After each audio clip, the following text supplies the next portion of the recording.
들어가서 네. 어디 사냐 물어보기도 뭐한데 그냥 입주민이야. 이거는 그냥 금증이 끝나버린 거예요. 원베일리 사는 순간 네네. 모든 금증이 다 끝납니다. 예. 현대백화점 내가 자주 가서 맛있는 거 먹으니까 현대백화점 가까운데 아무거나 사주세요. 돈 있는 사람들은 개념 자체가 틀린 겁니다. 그냥 예. 피카소 그림처럼 가지고 싶은 사람들이 산 그들만의 리그이기 때문에 이게 안녕하십니까, 동상입니다. 오늘은 또 굉장히 값진 이야기를 준비했습니다. 김인만 대표님이 나오셨습니다. 다들 아시죠? 김인만 대표님하고 오늘 부동산에 관한 이야기 한번 해보도록 하겠습니다. 인사 먼저 드리시죠. 안녕하세요, 김인만입니다. 오늘도 부동산에 관한 여러 가지 이야기, 꿀팁들을 한번 나눠볼 테니까요. 이거 스킵하시면 안 되고요. 다른 채널 가시면 안 됩니다. 대표님, 그 첫 번째 질문입니다. 양극화에 대한 질문인데요. 이게 서초동에 있는 그 반포 있잖아요. 네. 반포 원베일리가 84 기준으로 지금 60억입니다. 도봉구 창동의 북한산 나이파크가 84 기준으로 9억이에요. 그리고 서초동 한 채 가지고 도봉구 한 7채 살 수 있는 거거든요. 여기 이제 신축하고 구축하고 좀 비교하기는 좀 어렵지만 그 어떻게 양극화 앞으로도 계속 심해지는 건가요? 저는 그스를 수 없는 대세. 값이 한 100억 정도 합니다. 그럼 전세 한 50억 정도 한다면 대출이 50% 나오더라도 50%면 25억을 대출 받아야 되는데 그거를 전문직도 쉽지 않은 일이잖아요. 결국에는 소득 수준이 되는 사람들의 그들만의 리그가 만들어질 수밖에 없고요. 최근에 뉴스 헤드라인이 이제 3.3제곱미터당 평당 2억. 집 한 채도 아니고 네. 2억도 없는데 네. 한 평이 2억이랍니다. 네. 그래서 굉장히 논란이 좀 되긴 했는데 한강 뷰가 나옵니다. 그러면 한강 뷰가 안 나오는 물건은 같은 비슷한 평형대에 한 84억 정도 거래가 됐거든요. 그 한강 뷰에 따라서 한 20억 정도, 네네. 한 20%, 25%가 가격이 왔다 갔다 합니다. 그냥 피카소 그림처럼 가지고 싶은 사람들이 산 그들만의 리그이기 때문에 이게 양극화의 저는 한 단면이라고 보여지고요. 취득세 중과세, 양도세 중과세, 종부세 중과세를 때립니다. 양도세만 하더라도 지금은 이제 유예를 하고 있어요. 3주택 이상 가지고 있으면 최고 세율이 지방세까지 하면 82.5%가 나옵니다. 잠김 현상, 안 팔아버리는 현상들이 발생을 하게 되고 또 하나는 이제 사려고 하는 분들은 생각을 해보면 10억짜리 3개를 살래? 30억짜리 하나를 살래?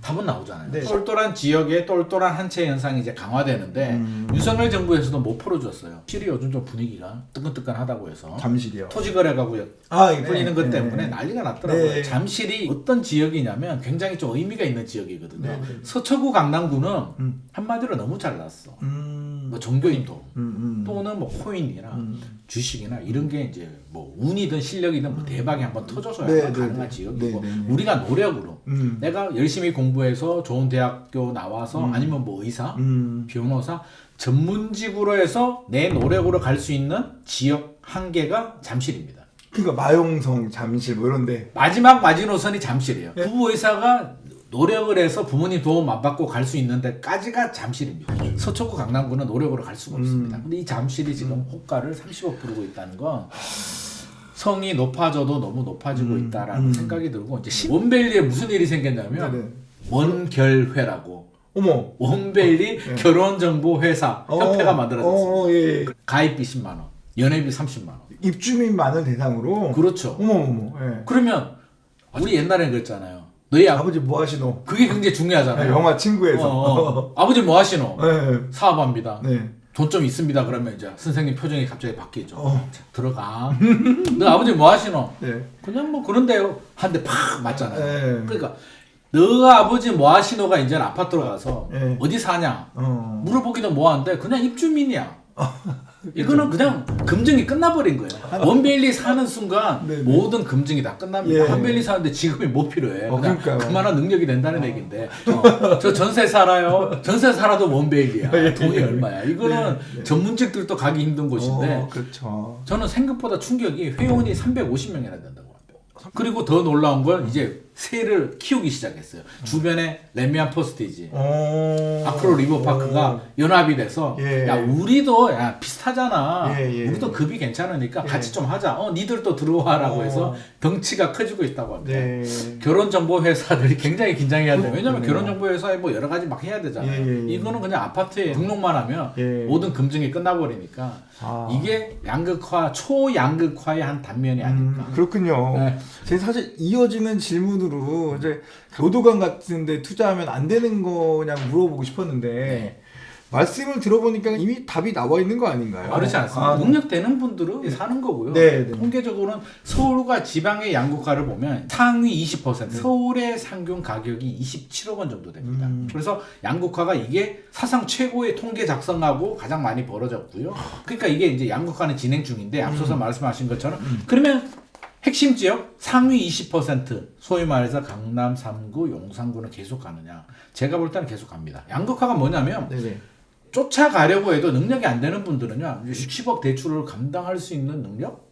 아무나 있는 건 아니죠. 돈 있는 사람들은 60억? 현금 주고도 그쵸. 살 수 있는 충분히 살 수 있는 능력이 오히려- 뭐 수백억 기본이고 수천억이 있는 사람들도 많거든요. 그러니까. 최근에 제가 들은 얘기는 어떤 자산가가 사업체를 정리를 했나 아무튼 돈이 몇천억 정도가 있나 봐요. 예. 그래서 자녀한테 집을 하나 사주려고 은행 PB를 불러서 야, 우리 딸 집 하나 사줘 라고 했답니다. 우리 집을 사면 여러 가지를 따지잖아요. 이 딸이 한 얘기가 현대백화점 내가 자주 가서 맛있는 거 먹으니까 현대백화점 가까운데 아무거나 사주세요. 아. 돈 있는 사람들은 개념 자체가 틀린 겁니다. 그러면 원벨리가 이제 52평이 106억에 거래가 됐다고 하는데 몇 년 지나서 이게 150억 가지 말라는 일은 없습니다. 저는 충분히 가리라고 봅니다. 그러면 원벨리가 100억이 150억 간다고 해서 서울 전체가 이렇게 올라가느냐? 그거는 다른 문제죠. 우리 소득이 우리 경제 성장이 그렇게 따라가지는 못하잖아요. 선진국으로 갈수록 이제 저성장으로 들어갑니다. 사실 우리도 이제 저성장 들어가잖아요. 네네. 오늘 발표된 KDI 자료 보니까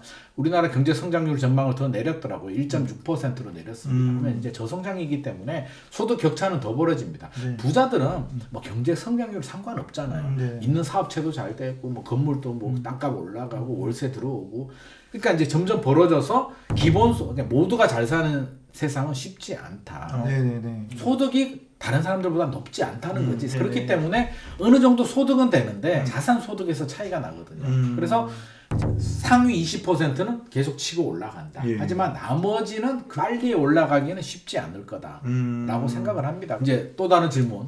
그럼 노도강은 어떻게 하느냐? 그렇죠. 그게 또. 저는 노도강 긍정적으로 보고 있습니다. 왜냐하면 노도강만이 매력이 있어요.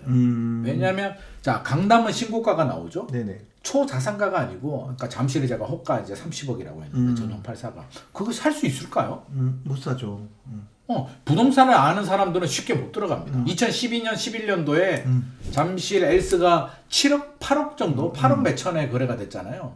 7, 8억에 거래되던 물건이 10년, 12년 만에 호가 30억을 부르는데 네네. 쉽게 따라가지는 않습니다. 그리고 2022년에 이제 금리 올라가면서 집값이 좀 꺾였잖아요. 꺾이다가 다시 차이가 벌어지는데 앞서서 제가 이제 서울 상위 20%, 하위 20%가 4억이 올랐고 하위는 1억이 떨어졌다는 게 예, 그렇죠. 통상적으로 고점 대비 2021년이나 2022년 1분기 정도가 이제 고점이었는데 고점 대비 이왕이면 떨어진 물건을 잡으면 결국에는 올라갑니다. 시간이. 당장 강남이 막 날아다닌다고 하는데 시간이 지나면 어느 정도 또 키 맞추기는 하거든요. 그러니까 기다리면 때가 되면 올라갈 때가 되면 올라가더라고요. 화폐 가치도 반영이 되고 시차가 필요할 뿐입니다. 네, 정말 중요한 해답을 주신 것 같습니다. 결국은 가치가 있는 곳은 언젠가 또 오른다라는 올라갑니다. 거는 확신을 또 모으고 주시는. 반드시 올라갑니다. 시간이 문제이기 때문에 제가 항상 강조드리는 게 시간을 두고 버텨야 된다. 네. 부동산은 무조건 버티기거든요. 예. 필요하신 분들은 구입을 해서 보통 한 7년, 10년 가잖아요. 예. 내 집 마련하면 10년 후에는 반드시 올라가 있습니다. 그 대표님 그 앞으로 이제 한남뉴타운하고 또 용산의 국제업무지구가 이제 용산을 전체적으로 좀 핫하게 할 전망인데 네. 여기서 궁금한 거는 강남이 과연 용산한테 잡힐 것인가? 또는 용산이 강남을 뛰어넘는다는 거야? 왜 이렇게 용산 하는 거야? 이런 질문들이 꽤 있죠. 용산과 강남도 답은 나왔잖아요. 둘 다 그들만의 리그예요. 용산이 강남보다 월등히 좋으냐? 이제 그 차이는 뭐냐면 강남은 평균이 높아요. 용산은 그렇게 체계적인 개발을 하지 못했잖아요. 그러니까 단지별로 이제 양극화가 굉장히 심한 교육이. 네네. 강남처럼 파락군이라든지 뭐 교육 환경이 우수하지 않기 때문에 그럼 어떤 부자들이 들어갈까요? 교육 신경 쓰지 않는 부자들, 연예인들이거나 아니면 굳이 애를 다 키웠거나 애가 없거나 뭐 이런 분들이 아마 용산에 부자들이 거주할 가능성이 높고 부자들 중에서 교육을 신경 쓰는 분들이라면 아마 강남으로 갈 가능성이 높습니다. 그 얘기는 그냥 필요에 따라서 본인들이 선택을 하는 거지 어디가 더 좋다? 어디가 더 안 좋다? 그게 무슨 의미가 있을까요? 돈 있으니까 부자들이 하는 거고 나는 그래도 강남이 좋아 그러면 강남에 신축 아파트 가는 거죠. 그러니까 그거는 비교하지 말자. 네. 둘 다 잘났다. 그거 고민하다가 아직도 못 사신 분들이 있거든요. 강남이냐 용산 비교를 아직도 하시고 계시네요. 이제 기회 다 놓쳐버렸죠. 그러니까 네. 고민할 시간에 빨리 알아보고 잡는 게 저는 최선의 선택 아닌가 싶습니다. 경기도에 대해서는 저희가 어떻게 전망을 봐야 될까요? 경기도도 양극화예요. 경기도도 이제 분위기를 보면 통계를 보면 뭐 마이너스 나오거든요. 지금. 그러니까 수도권 경기도는 힘드냐라고 하면 그렇지 않다는 점. 그래서 그 서울 붙어 있는 곳들 있잖아요.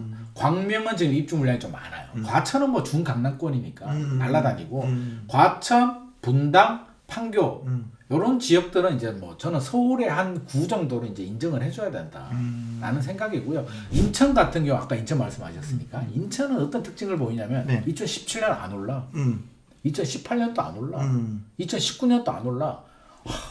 우리 동네는 버림받았나? 2020년부터 미칩니다. 엄청나게 폭등을 해서 2021년에 천장을 뚫습니다. 그래서 요거 지역적인 특징을 우리가 좀 살펴볼 필요도 있겠다. 결국은 아까 노광 때도 들었지만 경기도도 인천도 오를 때가 되면 올라주는 곳이다. 그래서 제가 투자할 때는 기본 7년에서 10년은 버텨야 된다고 했는데 저는 언론도 좀 불만입니다. 그러니까 반토막이 났다라고 하는데 자 그것도 제가 좀 팩트 체크를 해드리면 인천에 사시는 분들은 억울할 수도 있죠. 그러니까 과잉 팍 튀어버렸는데 그걸 기준점으로 잡은 거예요. 그러니까 이게 반토막 6억이 떨어진 거로 나오는데 실제로 9억 10억에 그 오션뷰가 나오는 물건이 떨어질 때는 뭐 7억 8억이 됐었거든요. 그럼 실제로는 그렇게 떨어지지 않았습니다. 그래서 서울도 떨어졌잖아요. 그리고 김광규 씨 집도 제가 확인해 봤거든요. 그래서 김광규 씨가 이제 고가에 잡긴 했더라고. 수도권의 대다수 지역들이 그 정도 수준입니다. 그래서